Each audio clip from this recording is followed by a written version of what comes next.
Hello and welcome back to the Legacy Premier League. Instead of cameras, you've got pixelated versions of us. I'm Vince, also known as President Kenobi on the internet, also known as the guy who forgets that his Khan can uptick. And I'm joined by Michael Bonde, the famous dancing Bonde. How are you today, Michael? I am great. Good, good. You haven't played around. Are you looking forward to watching some Legacy? Yeah, I am. I just had to mute you because you're like doubling. I am great, and I'm looking forward to watching some sweet Legacy games. Are you looking forward more to playing or watching? Which bit's more exciting for you today? I'm actually not playing today. Oh, you're not? Oh, okay. No. You got an easy week. An easy week. Yeah, I don't know about it. I'm flying to Richmond in like 6 hours or something like that. Oh, of course you are. Oh, Yeah, okay. So I have to like bike to the train station in 2 hours. So So here's me complaining about being tired, but you're actually doing a red-eye flight. yeah.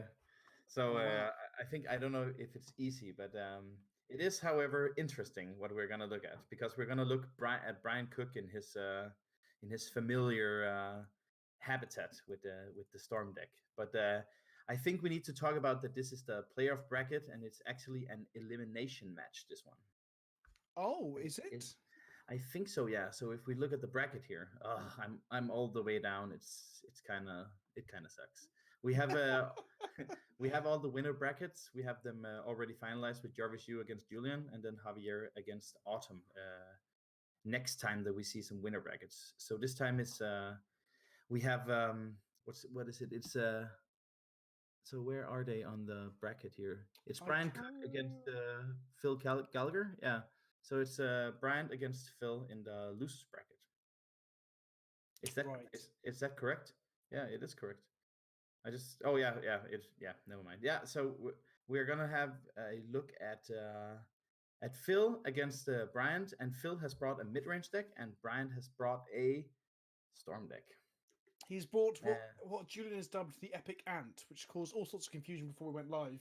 Where I was like, "This doesn't look very epic. It's not playing any wishes."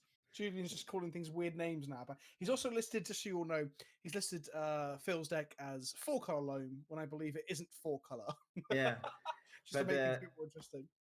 Yeah, I think he also posted a Twitter poll result, so maybe we should take a look at what the fans of the show are thinking about this match. So they're definitely in Brian's favor. Yeah. 75 to 25. Do you think it's how the matchup usually is? I'm unsure. So I'm always keen to say that the Chalice decks will do fine against Storm, but I actually haven't glanced at Phil's deck. Is he playing a Chalice variant of Loam or not? He is actually no, but I think if we take a look at Brian's deck, we can see it's the Ant deck versus the Naya Loam here. So let's take a look at Brian's deck, and then we can see what Phil actually can try and fight his way back into the Twitter poll results later. So we have a Storm deck here, and before we went on, we were talking a little bit about the Epic Ant. I think it's because Brian's website is the Epic Storm. Yes, it's a nice website, and the Epic the Ant deck is usually like a more grindy combo deck that Cyrus is just want to GP with. So it's a mix of those two and an Epic Ant. And it's quite a straightforward list as well, from what I can gather. I mean, I'm no Storm expert, but it looks pretty normal. There's no spicy stuff. I know, like, for a little bit, people have been trying to play Days, and people played mainboard Veils and all sorts of nonsense. But this looks like, dare I say it, traditional Ant. There's just, I'm not saying it's boring. I'm just saying it's very much what you'd expect. Yes. I guess the mainboard empty, but that's quite normal now as well, right? Yeah. So like how the deck works is that you have a lot of mana accelerants in the Dark Rituals, Cabal Rituals, Lion's Diamond, and Lotus Petals. Then you have some interaction in the Thoughtseize and Duress, and you have some cantrips. So the shell is pretty much just like a fine-tuned machine that then fires off the Infernal Tutor, sacrifices the Lion's Diamond, so makes you Hellbent, and then it fires off an Awesome that draws you your entire deck, basically, and you kill with Tendrils of the Agony, draining and 2. of course, sometimes the deck can also win without ad nauseum because you just get a critical mass of mana and then 1 LED into a Passing Flames allows you to double up on your mana and then double up on your tutors as well because of the Passing Yes. Flames. The deck's really resilient. I mean, it's got lots of ways in which it can win without Ad Nauseam or without Dark Petition or without Past in Flames. Yes. It's always amazing to see Storm climb its way out of holes that it probably shouldn't do. Yeah. Probably why it's got such a reputation of being such a frustrating deck to play against. The other Yeah. thing I noticed was that I guess the flex slot area where we've seen people experiment is just the 4 Thoughtseize, 4 Duress at the moment. So that's the key axis for interaction from Bryant in the way they can pick apart the opponent's game plan. Yeah, and the fun thing about this deck, compared to like the test deck or the Epic Storm, you can read all about it at Brian's own website, the Perfect Storm or the Epic Storm. Is that this is a little less explosive than what we see in test. Test plays a Burning Wish, so you have like a Wish sideboard. Burning Wish is a card that it's 1 red and colorless, and then you can look at your sideboard for a sorcery, or yeah, maybe it's just sorcery. It might have some other text as well. And then you fetch like the cards from your sideboard, so you're more Yes. explosive because you have more infernal tutors. You also sometimes have the 1 mana red ritual. I can't remember what it's called. You said it before. Rite of Flame. Rite of Flame, that's the one. Yeah. So you're way more explosive, but you're also kind of a glass cannon sometimes. So this is a more grindy, and you get the 4 Thoughtseize and 4 Duress, as you are saying. That's the interaction part that we have I always like to nowadays. think of Storm as a scale. On one end you've got Belcher, and on the other end you've got Ant. Yeah, And then and Tez is somewhere in the middle where it's kind of more not linear per se, but it's more explosive like because it shares cards with Charbelcher of all decks. So yeah. it's I funny. think Brian has some statistics that it goes off like 0 point something faster than the other decks. There's always Not these really. statistics. But Vincent, let's take a look at the Naya Loam. That's more our ballpark. A creature deck that's gonna fight back against the Storm Menace. Yeah, this is the magic we like, I think, to play at least. Yes, I mean it's got white and green creatures in it, right? So that's the kind of thing I do enjoy playing. Yeah, I mean, and this, yeah. the Sorry, interesting thing. Oh, sorry, go ahead. Go on. no. I want to hear. I was just going to say, voice. my beautiful voice. I'm looking at the list again, like I said, for the second time total today, and I was expecting to see when I heard he was playing Loam, I was expecting to see some Chariots of the Void, I was expecting some Thalias, that kind of direction, but instead we've got Knight of the Reliquaries, Reclaimers, Life of the Loams, Ren and Sixes, and then I guess Dark Depths is the win con. So there's different variants of Loam, and some of the Loam decks when they can go like turn 1 Mox Diamond into Chariots of the Void gives them a very good way to combat the Storm decks initially, but this version unfortunately doesn't have that, nor does it have Thalia as an option either. No. So the main board Storm Hate is at an absolute minimum to 0. There's not even a Gadok-Teague in here, so I'm not feeling confident for Phil game 1. Is there anything here I'm missing? Is there any cards that you think? Is there even any tricks with the lands? No, but there is like Thalia in the sideboard, and there's like Leylines of the Voids and a Pyroblast. So well, I mean that sideboard's absurd. There's 3 Leyline, 2 Choke, 2 Thorn, 2 Thalia, and a Red Elemental Blast and a Pyroblast. So, I mean, there's a lot of. And I guess even Collector Oof is probably better than most of the main board stuff for turning off LEDs and petals. I actually think it's pretty good if you can like stay away from massacre mana or whatever it's called. Massacre. It's called massacre. I said it in Danish. I don't know what I'm doing. Yes, by not playing a planes. Yeah, exactly. So I think there's some like it's a very good sideboard against the Storm opponent, but the main deck is I don't know. I think you could have put in a Gadok-Teague when you know that Brian Cook is in the mix, but I think this is a very good deck. 100%.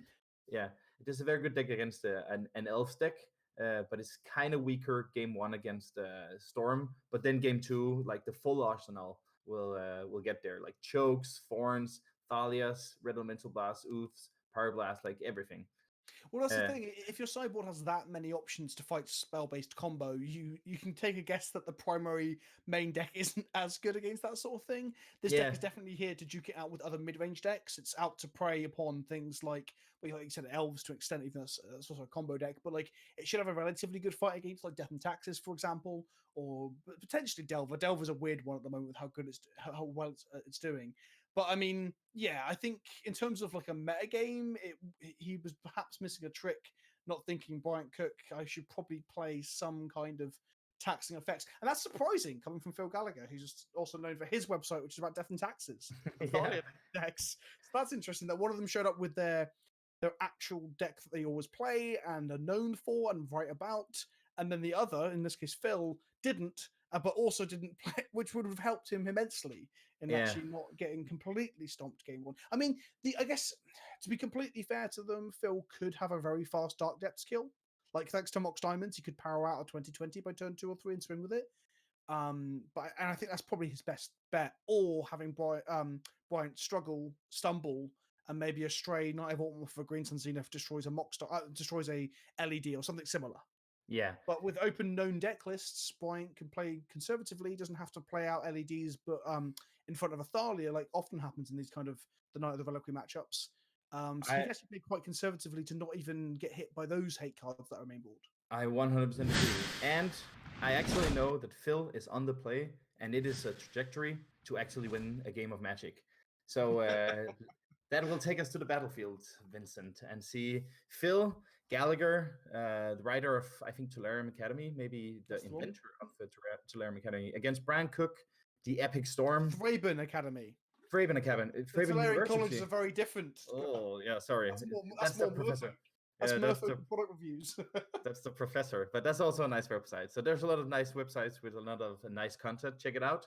This is the Thraben University versus the Epic Storm. So it's nice to see two pillars of the community battling definitely. it out. And Phil's mulliganed and threw back a hand that had a wasteland in it, which might have been actually part of his game plan is to deny mana. Perhaps because he's looking for a faster hand, but he didn't get it.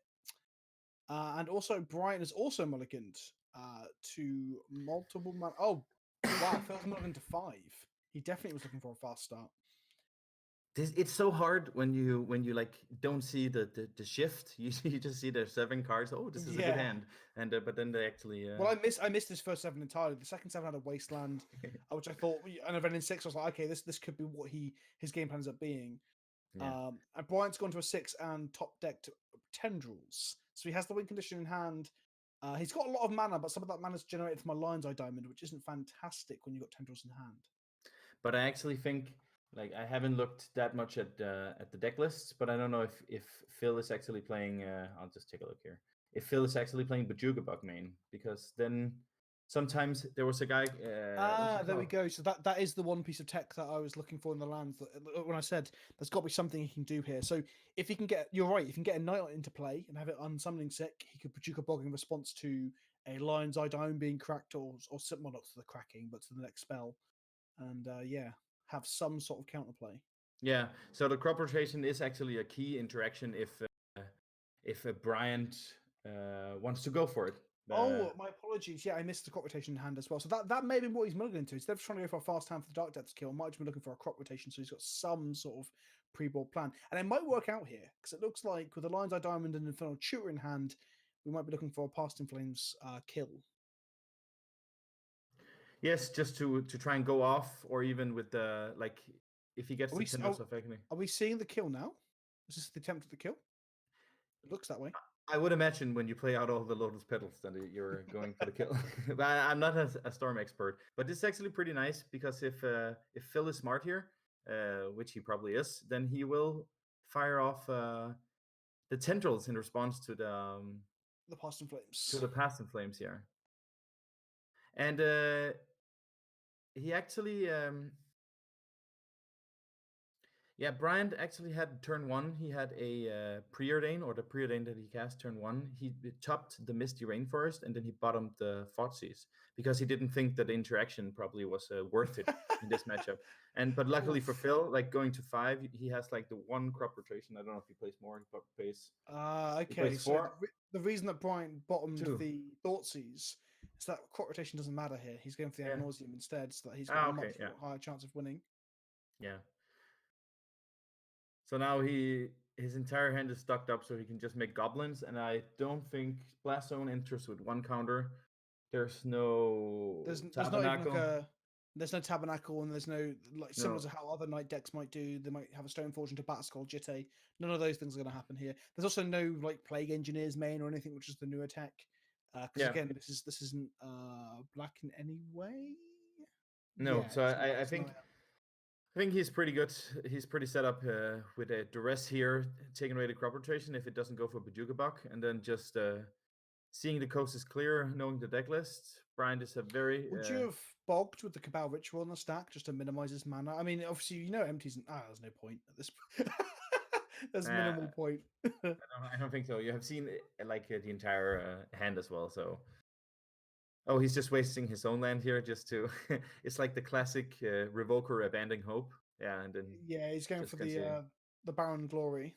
Yeah, saying I had it. So had you gone for anything but an awesome, I probably would have won. So now we're going to sideboard and let's see if our predictions about the future is correct. That he's gonna board in a lot of cards. I do want to say there was some quite next level play from both of them where Phil had gone for perhaps literally his only piece of interaction, which was the crop rotation to Paducah Bog. But Bryant may well have, looking at the open deck list and playing a hell of a lot of Storm, he kind of maybe saw that coming and went for the line where he doesn't die to that. That was good. That was a good game of Legacy, even though it only lasted 1.5 turns. Yeah, there's actually like Julian and Spotty Rhyme in the chat says that there was actually an out for the goblins with copying the blast zone with the thespian stage. Thespian stage. Then you actually get it with a zero counter. Did he have a then thespian stage in hand? I think no, it was too slow. But I just said that he had no outs for the goblin, which was a straight up lie. Sorry about that. So we're seeing Abrupt Decay's Chain of Vapors. This is interesting, I think, if he doesn't board in the Massacre. Well, again, if you look at I guess the open deck list does tell him there's Collector Oofs and Thales knocking about, so...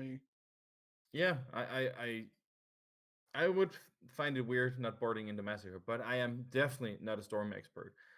But I always fear Massacre when I play like these hate bears, and he doesn't even play what's it called? Gaddock. Yeah. So that's sometimes something that closes down the like a prelate on 4 or a Gaddock can make Massacre not so good. Also, the decks that play minimal planes or can play without playing their planes.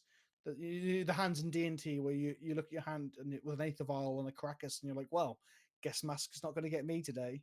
But yeah, that is very weird.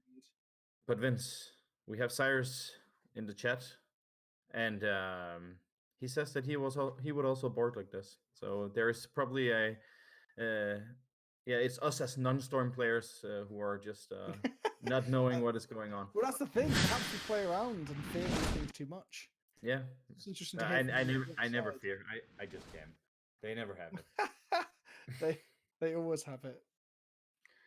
So let's see these hands. So there's a pretty good hand, but with the tendrils again in Bryant's opener, and then Phil also has a pretty good hand. Maybe it's a bit slow. Is it? I don't know. I mean, he's got Reclaimer, Thespian Stage, crop rotation, and okay. I was going to say he had a chance of getting an early 2020 there, but maybe not early enough. Considering he's probably one of the hate cards. Yeah, he has so many hate cards that he's probably just boarding after hate card or not boarding. I'm not sure if I like choke in this matchup, honestly. The thing is, when you have so many bad cards, that is true. That is after true. board, then choke just takes like turn 1 preordain. Then if you can like choke turn 2, you have a mana denial on an island, for example. Yeah, and then your wastelands just become better after that. I guess a turn 2 choke is a lot better than a turn 1 choke. I mean, we're going to see it here. We're going to see a turn 2 choke, so we might actually see that come true.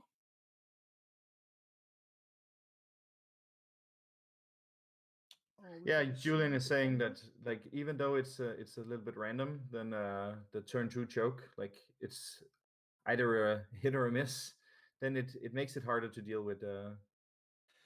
Perhaps I get too unlucky with my chokes. I just haven't registered one in a while because it never seems to do a whole lot, but it looks like it is going to do quite a bit here. Yeah. So this is how, like most of the games when you play Wasteland, this is how like Storm, like turn 1, play a card or play a blue cantrip and say go, and then win next turn. So you need to like deploy something. Oh, that was a pretty good top deck from Phil Gallagher. Would you lead with choke or well, you lead with choke here, right? I actually I guess the don't know. thorn lures them into tapping the island again, so that's not terrible. Yeah, but the thing is, you can't really play the. You need to top deck a land here to actually play something. Oh, because his Dark Death doesn't make any mana. Oof. Yeah. Okay. Yeah. So, but now you have a 20/20, so you actually Bryant doesn't have the ability to kill the thorn this turn unless he has chain of vapor. So yeah, I don't know. I think I would have made a 20/20 and just like Yeah, hope I for would the have been best. 100% on the 2020 plan, but I don't think that. I don't think that line is bad. I mean, if you look at the 2 Lions Eye Diamonds that are currently in Bryant's hand, that Collector Oath looks pretty good. Yeah, but I don't know, like bad or good. Like I don't know. He brings a lot of hate pieces on the battlefield. Not playing the choke, you definitely like. I like playing the thorn because it just negates like an entire turn from Bryant. And then if he draws a land here, he can deploy the choke. If he Yeah. doesn't play a land, then you have the oof that Brian has to like kill if he wants to win the game through Lions Eye Diamonds. So you can just make the 20/20 end of this turn, and then you're still applying pressure. And I think it's a line of play that's definitely reasonable and logical. And like I don't know if he attacks with Dryad Arbor here, then it's a weird play. But he definitely doesn't. So I think that's his line of play. Having Yes. 2 hate pieces and then making a 20/20. So Brian has to have like both a removal spell and a chain of vapor. Yeah, I actually like Cyrus is saying that he likes Phil's line. I think I like it as well. You just make a 20/20. Brian can just like bounce it, and then you don't have any lands to deploy the cards in your hand. So you give the advantage back to Brian from Oh, a pretty good certainly, hand yeah. with 2 or 3 hit pieces. So here we'll see an Abrupt Decay. But it is true, like we have our little anorak in the ear. He's saying that Phil is playing very defensive, and I think that is that is like true. But it's also true that Phil is just like trying to play as many hate cards as possible before he goes for the kill. Okay, so the Thorn is now gone. The Yeah. Collector Oath still keeps the Lion's Eye Diamonds in hand off, so the possibility of a Past in Flames turn is not there at the moment. This Ponder might find something exciting though. Yeah, the thing is, like Bryant knows that he's dead if he passes the turn, so he needs to either find interaction here and just try and go for it. So it's gonna be interesting to see what he's actually gonna do here, because he can't really respect the cable therapy. So he's probably just gonna. Oh, okay, he found a hate piece. Oh, bless me. Excuse me. I tried to mute my mic there, but I was not quick enough. He found an Echoing Truth for the For the 20/20. So yeah. unfortunately for Phil, he set this up quite nicely. But I think he's gonna lose 2 lands here. He's going to lose 2 lands, but with the Collector Oath still in play. He didn't. Oh yeah, okay. He's gonna. Yeah. He is gonna. So Phil's resources will be used up here to make a 20/20, and then he'll lose it because obviously that's the only line Bryant can take. But on the upside, Bryant is then still stuck with these useless lines of diamonds that he needs to dig for a way to get rid of the Collector Oath to get anywhere with it. I guess it'll be on 5 mana next turn, but a land here would be massive for Phil. A land here would be so good. Unfortunately. Well, that's kind of a land. Yeah, but jamming the choke, hitting the Kidding, two. it's not a good enough land to play choke. No. Yeah. I mean, just deploying a big old Tarmogoyf, just getting into the red zone, also seems like a legit plan. So this is 6 damage. This is a 3-turn clock, and at the moment, Brian has no action. Not even cantrips to find action. He's at the mercy of his top deck. Yeah. So to people who don't know the Collector Oof, it's a new card from that has been introduced to the sideboards in both Vintage, Legacy, and Modern. It's activated abilities of artifacts can't be activated. So Lion's Eye Diamond is shut down. It doesn't even say like mana abilities or whatever. It's just GG. You can't use your artifacts. So it's quite literally a null rod or stony silence, essentially. Yeah. So I think I think Bryant is really like at the mercy of his top decks here, but it is still a 2-turn clock. So Did we have a shuffle from the pond, or was it a draw? Do we know? Because if it wasn't a shuffle, then no shuffle. no, So Brian, was shuffle. Yeah, as chat is saying, Brian knows the top cards of his library right now. Yeah, so he's maybe considering shuffling here. That's why he has Yes, stopped in exactly. the upkeep. That's why there's a pause in the upkeep. The fun thing about these Storm players is that they've played so many games with the same deck. It's like almost they have like a matrix in their head. Like they know every single line, and I have the same with Death and Texas, but it's even more complicated with the Storm because it's every little interaction. What does it do? So apparently Bryant was saying in chat to his opponent that it was a really tough choice now. So he did know the top cards. He was definitely considering keeping it. He did Yeah, but end up keeping it. this is pretty nice because he's gonna fire off the tendrils here, and then he's gonna Infernal Tutor for something that wins next turn probably. Well, an So ad now nauseam, right? He's got 5 mana next turn. So if he gains a little life here. He can Infernal Tutor for ad nauseam, untap next turn, and ad nauseam, and then he can just draw a hell of a lot of cards and hope that gets him somewhere.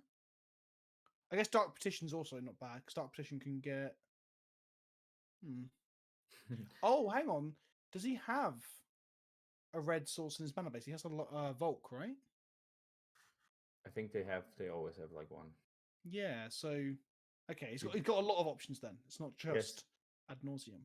No, there's also Dark Petition if he doesn't think that. And there's a Past in Flames. I can see that Cyrus is saying Past in Flames, and yeah, Dark Petition doesn't get anything because the triple black doesn't achieve anything. Yeah, no, it's but the one. Okay, I second guessed myself and got it right the first time. I got instinct. but I think ad nauseum here is actually pretty risky. You're gonna take a slap on 9 damage, Yes. so you're gonna go to 11. So you don't really have that many, and your artifacts and 0 doesn't really count. So you need like a Dark Ritual, a Cabal Ritual, to actually, and then you're already at 8. Cyrus is mocking me in chat for saying good old no red sources in the Past in Flames deck. Look. A, I know there's a Volk because we saw it in game 1. And B, I don't think I can recall the last time I saw a Storm player cast a Past in Flames off their lands. It's always off the Lion's Eye Diamonds. Yeah. Always. So don't mock me, Cyrus. Come on, buddy. The ad nauseum does seem risky now, like you mentioned the huge clock. Yeah, and funny enough, like advocating for the Past in Flames over the ad nauseum, or at least saying that is close, drawing like the crop rotation here is pretty neat since it just takes away the tendrils in the graveyard and a potential Past in Flames. Well, there you go. So perhaps again, grabbing the ad nauseum here was Bryant playing once again around Bajuka Bog. I mean, if Phil had drawn another land there and just choked those islands, this would be a whole different ball game. But the other thing about ad nauseum is all it needs to do is find one Lotus Petal and a Chain of Vapor, and then suddenly Bryant has access to a lot more mana. Yeah, and a land. You also need a land on that, and you also need something to use petal. your. It could be a land or a petal, of course. Yeah. So does he just go for it here? Because not doing this seems bad. I mean, the Abrupt Decay does what exactly? Not a whole lot. It gives you 6 mana if you get a Past in Flames. But the problem is that you can't accelerate unless you get a land and a Dark Ritual. Then you have 3, but you're never gonna get the green part of the Petal, but Petal's not very good here either, is it? Let's be honest. yeah, exactly. So actually, yeah, you're right. Sorry, I'm thinking you hit land plus Petal, but land plus Petal doesn't do anything. No, that's why I'm really trying to think he needs the land. Land, Dark Ritual, Cabal Ritual. I think that's. But if he goes ad nauseums, rituals, he's still only got a lot of black mana. There's also no Massacre to grab because he didn't bring it in. I think he's in a heap of trouble here because he needs to flip so many good cards. Look, I'm not going to say that people don't know how to play Storm, but if he could somehow ritual into a Massacre here, he'd be in a pretty good spot, wouldn't he? I agree, but no one wants to board it in. Is this the place? Is this that situation where like the people who often play against the Storm deck might have some sort of insight in how to deal with the creature deck? Yeah, probably. But I think he actually has he's drawing very good cards here. So that's multiple rituals. I think he can do one more. What What do these rituals even do in this circumstance? Though? There's nothing in hand. No, there's a chain of vapor, so he can bounce the collector roof, and then he turns on both like the lotus petal, which turns on like every single card in his deck. Oh, of course, of course. Yeah, He doesn't have to crack his LEDs prior to that.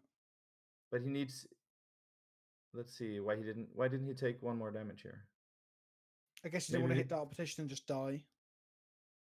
Oh yeah, Dark Petition is still. Oh, did he take Dark Petition out? I can't remember if he took it out or not. No, I think he didn't because Cyrus said that he would do it, and then the chat went crazy, or at least one person said, "Oh." So this is. So what we're seeing here is also what happens with Storm a lot, is where they just always have it. So Phil was sat there like, well, he's going to add nauseam, and hopefully he'll just hit like a couple of cabal, which because there's a lot of stuff he could have hit that did nothing, right? The chain of vapor is actually absolutely essential. He's chain of vaporing his own lotus petal, lands of diamond, and sacking lands to copy it. Is that correct? I think he's just sacking every single land to get enough storm. Yeah, he's just getting huge amounts of storm here. So he's gonna get like 1 million goblins if Phil has the crop rotation in hand. So I think he's just trying to hedge against a crop rotation by doing this because there's no downside. There's also the upside of going to a high number because big numbers are better than small numbers. Am I right? Yeah. I can definitely see that. I'm not going to argue it's big being better than small. Can he beat rotation bog yet? Chat is asking. Probably. Let's be real. So he currently has an empty board in turn 6, but this is where things get exciting, I guess. Julian comes back from graphics, and there's nothing Look on at the this battlefield. spectacle. Look at this. But the other thing that's important to point out, I guess, as much as I joke of the Storm player always having it and how the ad nauseam hit good cards and vote combos and all that sort of stuff, is that if you play correctly, you put yourself in situations where these things can happen. Yes. So, like, for example, I was watching a top 5 best plays of all time video recently, and the comment section were like, top decks don't count as top plays. But if you put yourself in a situation where top decks can win you the game, then they will win you the game. So a lot of people don't realize that sometimes having it or drawing it or suddenly getting there with ad nauseam is because you put yourself in that circumstance. So there's actually someone is actually saying that Phil could have crop rotationed for a Sigiri step, which is a very, very smart play. But maybe he cut a Sigiri step. Yeah, if sided out. Yeah, okay. Jarvis says that he sided it out. That's sad.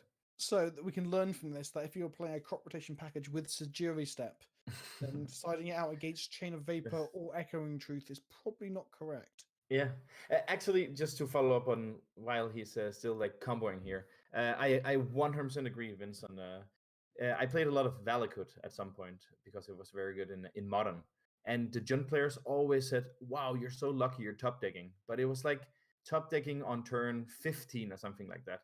And my hand was like shredded. But what the deck does is you try to survive, and then you top deck a kill spell. So it's not really like a top deck because that's how the deck is built. That you ramp, top deck. I mean, exactly. That's almost like a deck construction version of what I'm saying as well, right? Yeah. Things like brainstorm whole priority here. Okay. Things like Scape Shift or Tron or certain even Control, sometimes they'll have better top decks than you because that's how the deck is constructed. But also putting yourself in a situation where you can win off those top decks is also Medea Phil won. Phil won? Oh, yeah, sorry, we got I assumed so much that the Storm deck was going to win because Storm always has it. It didn't even have it.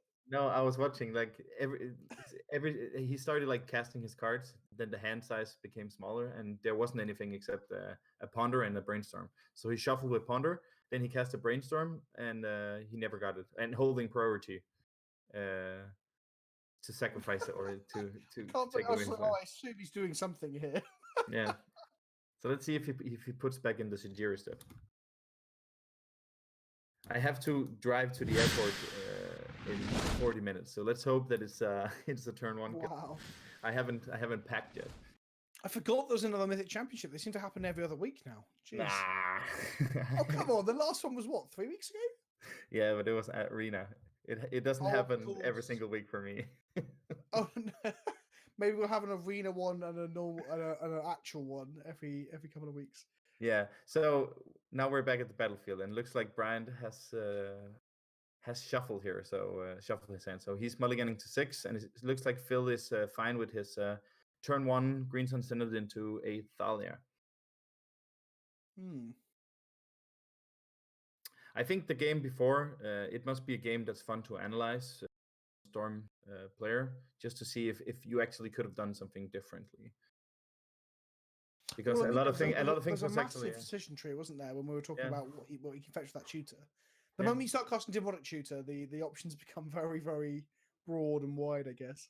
Yeah. Oh, Phil actually also boarded, so this is a pretty good hand as well. Since he can actually play the Ren and get back a mana to play a choke, if that's necessary, before playing the Thalia. It's interesting that well, he's going to have to get a Savannah with that winter. Oh, okay. Thoughts he's just going to take the Green Suns and leave Yes, very little action. I would imagine. But what I was getting at is, I wonder if Phil is under the impression there's no mask in the opposing deck as well, or whether he is in the same camp as yourself and I, where we're confused. Oh, he took the Thalia. Interesting. I guess it's a one land hand. Yeah. So Thalia doesn't seem absurd. So maybe he's thinking that.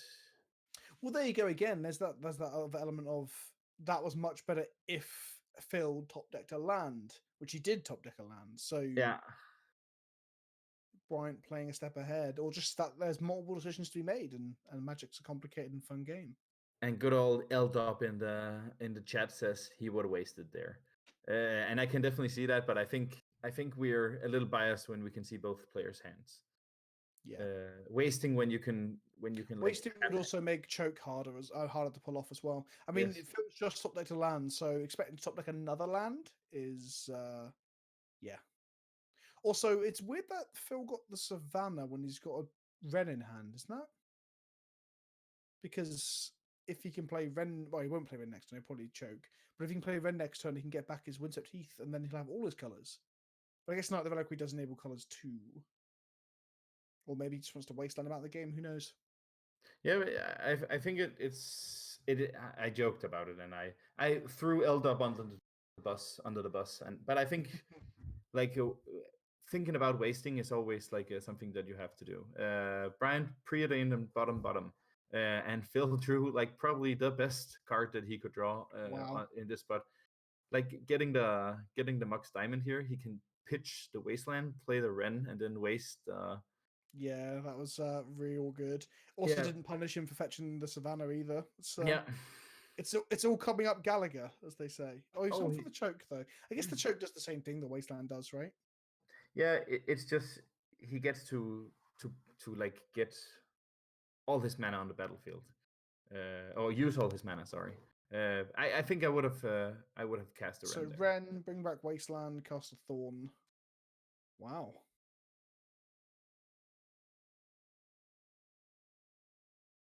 Yeah, I like casting Thorn here. This is quite brutal. For I think this is what we're talking about after the board. Like I know that both Mulligan and Bryant hasn't really drawn that well, but these hate cards are just like when you put a hate card on top of a hate card and none of them dies to like mass removal. It's just so hard for the Storm players. This is also how I win when I play these kind of decks.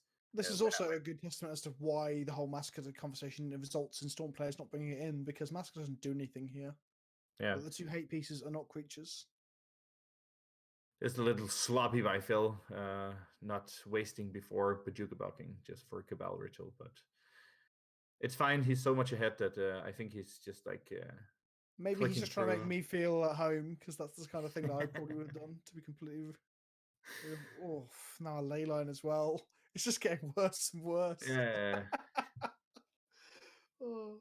I mean, the thing I'm saying this. I guess there's a Thorn. The Thorn stops it. As I say, critical mass of mana could lead to some crazy tendrils or empty, but in reality, the Thorn stops that. I really hope that that Phil is buying dinner next time that he sees because he's really handing it to to Bryant, showing I have all these hate cards. So what you gonna do about it? I thought you were going somewhere else with that. Then Yeah, but I thought that I thought that it's a family-friendly stream. Jeez. yes, exactly. Yeah, I changed my the pace of play mid game. I mean, Like, seeing Ren and 6 help someone hand it to Storm is good and makes me feel good. But at the same time, I still wish that card did not exist. Yeah, it's like I'm gonna start like some serious legacy testing for GP Bologna, just to get that invite for next year, and it seems that it's hard to not include Ren and 6 in your 75 if you're not a Storm player. That is. I thought I still don't know how I'm going to play the main event of Bologna. I thought I was really hot for this deck that I played tonight, but it looks like I'm going to punt it away anyway. So maybe I'll just play side events. Basic 3 in the chat says Ren and 6 isn't the issue here. It's Wasteland. People just have Stockholm syndrome. Tell that to my Thalias. My Thalias getting shot dead by Ren and 6s.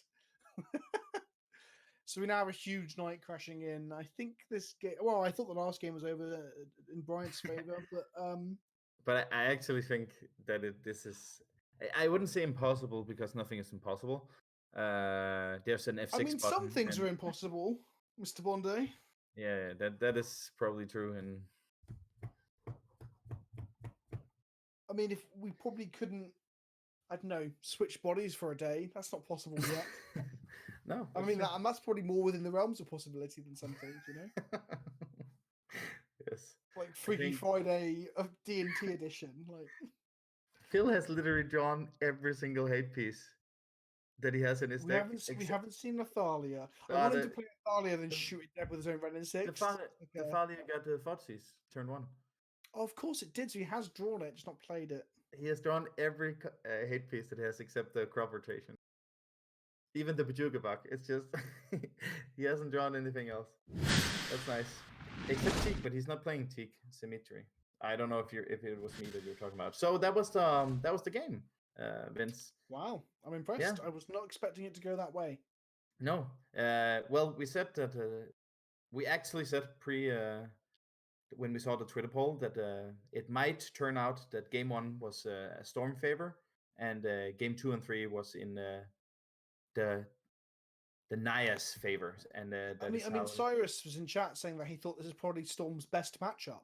So perhaps he just jinxed his Storm brethren. I think he is a very good player, and maybe it's his good matchup. But Storm is only second. Storm is only second to Miracles for having, and I quote, inverted commas, like no bad matchups. Right? When you talk to a Storm player, they think they can beat anything and everything.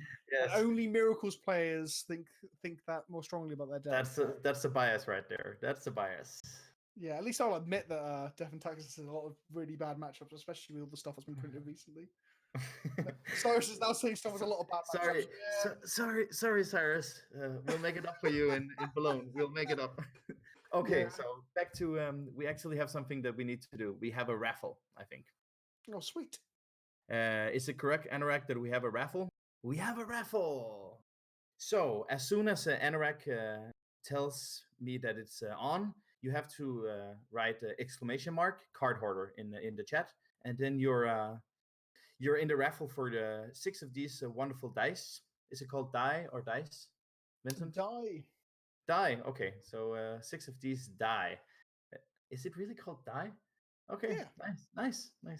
I mean, no one really cares apart from like pedantic people, right? The giveaway has started, by the way. MTG bot has already started it. Yeah, so let's go. Remember the exclamation mark, not just card hoarder, but exclamation mark card hoarder. Yeah. Chat is so toxic to Storm right now. Good. Isn't it? You have to do. Oops. It's just card hoarder. Yeah, I'm not trying to trick anyone. It's Anorak. Anorak is just trolling everybody. Okay, chat. It's just card hoarder. Please remove your exclamation marks now. Triggered. We're tired, chat. We're tired. Don't forget, in Europe right now, it's like middle of the night. My wife probably hates me if she can hear me from the next room. It's 20 to 1 in the morning. What's your time zone? Are you an hour ahead of me? Yeah, 20 to 2. Yeah. Jesus Christ. No exclamation mark. Just card hoarder. Just card hoarder. I repeat. Just card hoarder. I repeat. Kate Guston's added an exclamation mark after every letter just to be sure. Sorry about that. Blame Anurag. If in doubt. And I actually also want to say this. There are some sponsors, and they're making this wonderful. It's a card hoarder, Watsy, and Scott Monroe, and they're making this possible for me and Vincent to sit up all night and commentate, get the opportunity to commentate and the honor to see to watch some wonderful games. So thank you very much, Card Hoarder, Wizards of the Coast, and Scott Monroe for making this possible. I think it's also, especially fantastic because they're keeping things like Legacy alive as well, in spite of all the people claiming that this format's not still alive. To have people like Watsy and Card Hoarder and Scott Monroe endorse this and keep the Legacy life alive is actually fantastic. Yeah, and then remember to tune in. I don't remember, like I'm not gonna tell you what to do, but I am trying my best to 8-0 again at the last Pro Tour. This weekend there is a Pro Tour that starts on Friday at I think it's around 4 or 3 European time, and it's 9 American time. At least one of the time zones in the US. This is with real cards, right? Not Hearthstone. Yes, it is. It is real. There There is a winner. We have a winner. Grrr. Would you like to say it, Vincent? Grrr. Oh god, I'm gonna butcher the name. It's the Rick7. TheErik7. You've won. If you can please message Julian. Yeah, oh, I would it's the Eric. I would also it's said not, the Eric. It's not the Rick, it's the Eric. I knew I'd do it. If you can message Julian on Twitch, they will sort you out. I also want to plug, don't just watch Bonde over on the Mythic Championship. Subscribe to President Kenobi over on YouTube. Yeah, But yeah, no, the Eric, you've won. The Eric7. The Eric or the Eric wins 7? The Eric, you've won. Message Julian. The Eric7 wins. You have to message Julian on Twitch, and then we'll get the dice or the die. I have to remember that. We'll get the die shipped to your address. Thank you very much for everyone who tuned in, and there are more games. I think, right, Anorak? There's 2 more games. Yes, 2 more rounds. Because we're like the second commentary. So yes, there's 2 more now rounds. I can go to bed, and you can go and get on your bus or bike or whatever it is. Bike to the bus. I need to pack first. So thank you very much for everyone tuning in. Follow us on Twitter, Lampalot, Pleasant Kenobi. Follow Julian on It's Julian. Give a follow here. Follow Watsy, Scott Monroe, Card Hoarder, and I think that's it for me.